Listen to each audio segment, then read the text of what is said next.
Hi there, it's me, David from Powerful and Loving.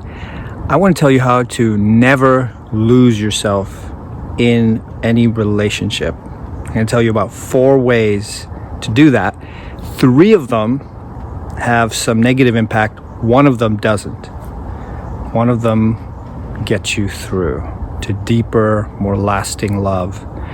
And knowing yourself on your deathbed, knowing that you are true to yourself, okay? So first, one of the ways to never lose yourself in a relationship is to never be in a relationship. That's right, to be a lone wolf, a hermit, to hide and never risk loving, never risk putting yourself out there.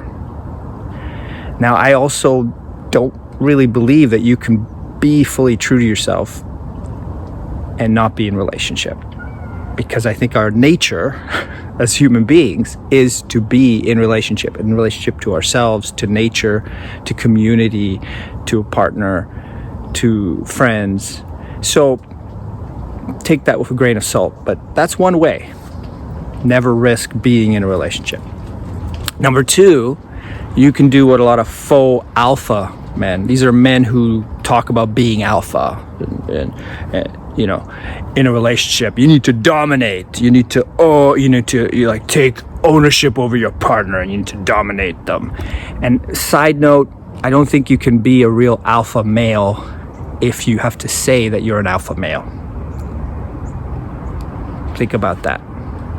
The king who has to exclaim that he's the king is not really the king, right? True alpha males, men who are born with the yearning for leadership and who develop and mature in that way, understand that relationships are a give and take, are a relating to, are a reciprocal affair, right? So you can dominate your partner, control them, tell them what to do, make it all about you, be a narcissist if you want. And then I guess you will never lose yourself. But again, I'm not sure you will ever find yourself, your true self, and know yourself fully. Number 3 is you can submit. You can submit, you could be a pleaser, appease, beg, compromise, give in to your partner all the time. And maybe in the short term, you get some peace. They give you some approval. This is cheap food and a substitute for real love. But you resent them, you resent the relationship, and then you've lost yourself. Wait, I guess, yeah, you've lost yourself, so don't do that. I forgot about that. So that's not a good path. Now, how to never lose yourself in a relationship. Let's get right to that. There are three angles to this, 3 layers, dynamics to keep in mind. The first one, we're going to go straight to your partner. Instead of giving them what they want, or even what they ask for, learn to honor what they need. Honoring what they need doesn't mean that you always give them what they need, but understand what they need and honor what they need.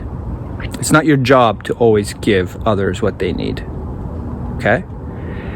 First of all, do you know what you need and what your partner needs? I have a whole series of videos about core needs, but in short, you know, when my daughter was born, it's our first and only child, we didn't know what to do. When she cried, we didn't know what to do. You know, I think she's hungry or whatever. And we learned about the five needs of a baby, right? You can find that out elsewhere. But as they grow older, it gets more complicated. But there are still 5 core needs: safety, freedom, power, love, connection, and recognition to be seen. So get to know your partner's needs and respond to them, honor them. And that sometimes might mean grieve with them, that you can't meet their needs, but that you respect and you honor their need. Number 2, the second part of this is honor and respect your own needs and learn to meet your own needs. that goes a little deeper. We all have core needs. We're built to be relational, needy creatures. Once you know your needs, and when you're talking about ourselves, this is how you know yourself. There's no better way to know ourselves than to know what our needs are at any moment, to understand what's driving us. It's not always our partner's job to meet our needs. We can ask and they can give, and it's beautiful when that works. But it's primarily our job to learn to meet our own needs. That's right. That's one of the paradoxes of being in relationship and not becoming codependent and not becoming a lone wolf who avoids relationships either. Right? So there's that. Respect your partner's needs, honor their needs, learn to respect and honor your own needs and meet your needs. That's right. You can do that. You can learn. I know we didn't learn that growing up, especially as men. Third, this is the game changer. When you're in a relationship, understand that the relationship is its own entity. It's a third body, okay? It has its own presence. That's right.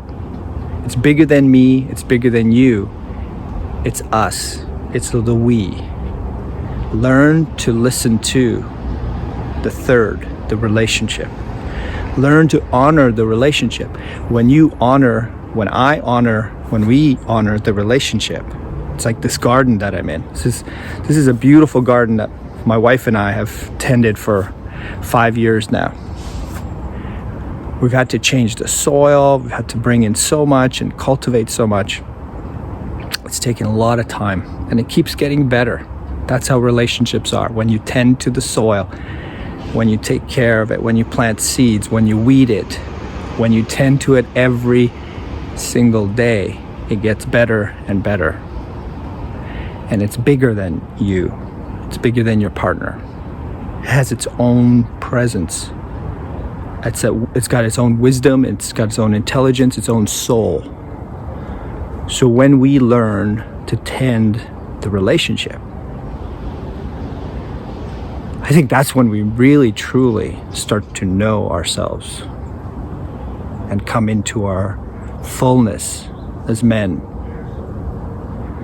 Come home to who we've always been. So how can you lose yourself when you've come home to who you've always been and you're surrounded by love, by nurturance, by all the foods you could ever need to be fulfilled? How could you lose yourself in that? You can't. Well, and I guess in a good way you could. You could lose yourself in that way where you surrender to something greater, something bigger, but something that's always taking care of you, something that you're always included in. You're an integral part of. And everything that I've been talking about is part of what I consider the relational paradigm.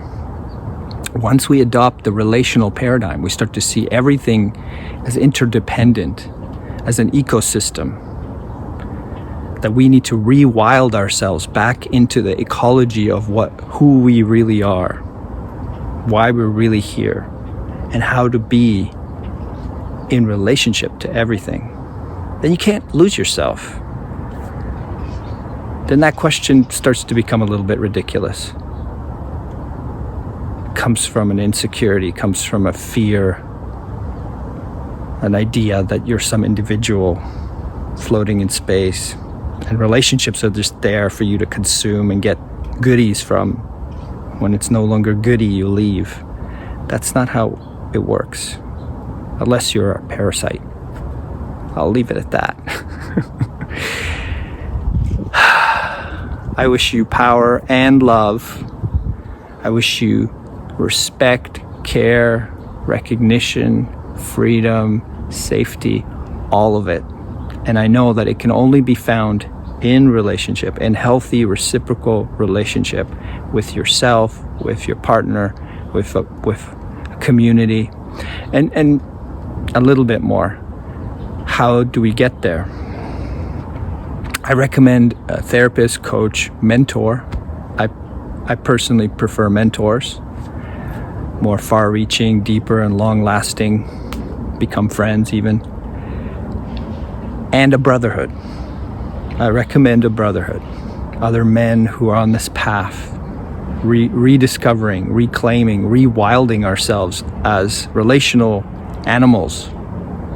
Find us. Find other men like this. They're in your life already. You can find out more about us at powerfulandloving.com. But there are men all around you, older and younger, who understand this relational paradigm. They're rare. They're extraordinary men. They get it. Spend time with them. Who you surround yourself with, the culture that you're part of, shapes you more than anything else, more than any mindset or any personal choice you can make. Till next time, I wish you power and love.